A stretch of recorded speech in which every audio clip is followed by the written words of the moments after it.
Здравейте, скъпи приятели!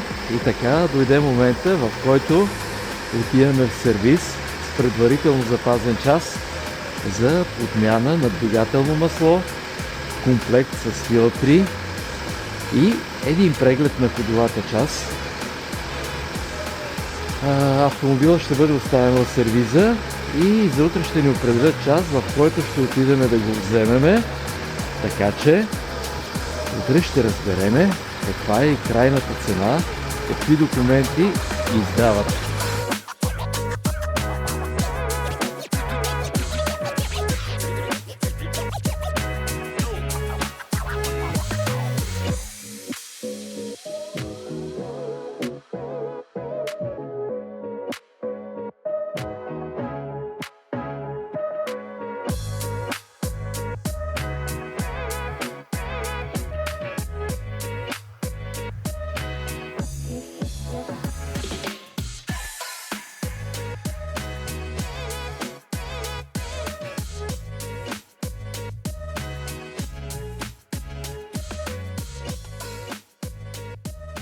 Здравейте, приятели!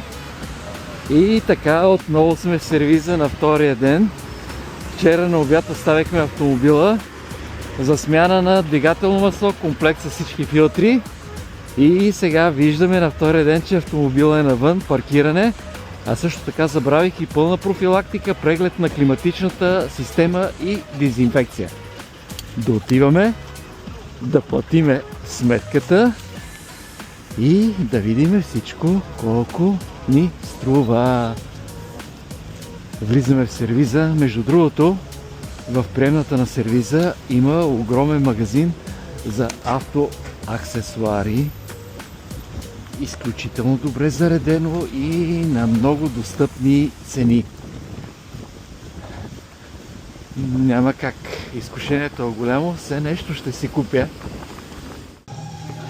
И ето аптечки за 6 евро.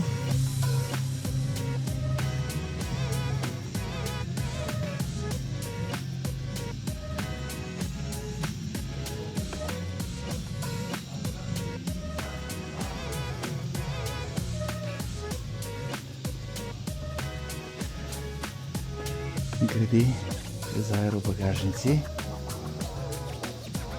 Ето, има и аеробагажници. Това е цената на промоция с 2 години гаранция.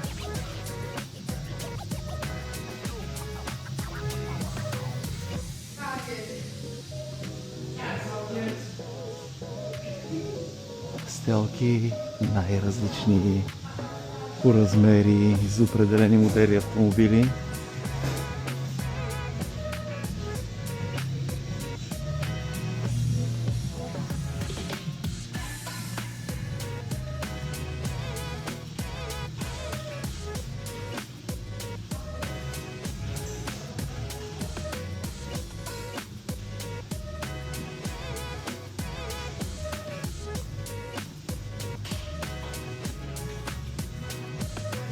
И двигателни масла.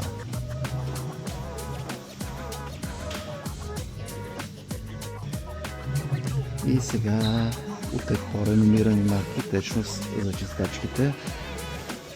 Виждате на Sonax цените, на Norauto.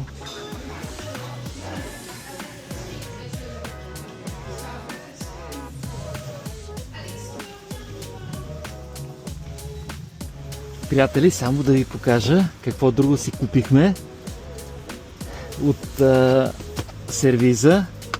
Една аптечка с всичко необходимо. Вие видяхте цените за 6 евро.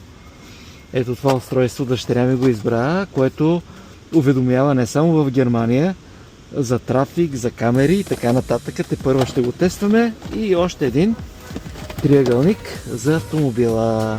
Допълнително, което взех, един ароматизатор на Sonax и една пастичка за полиране на алуминиеви джанти, защото същите се нуждаят малко от допълнителна обработка.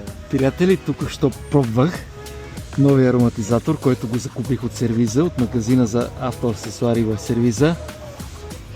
Не съм го ползвал до момента, обаче много свежо ухае в колата само с 2 леки пръскания.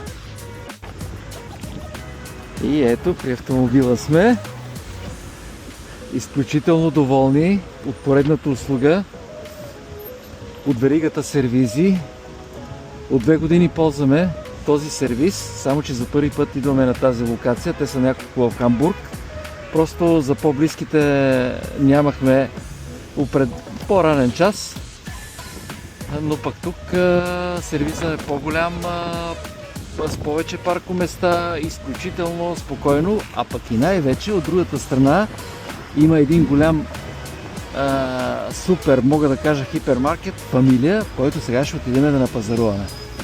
Скъпи приятели, ако настоящото видео ви е било интересно, а също така и полезно, ударете по един лайк. Ако пък ви харесват видеята, които правя и качвам в моя канал, от моя живот, абонирайте се. Довиждане!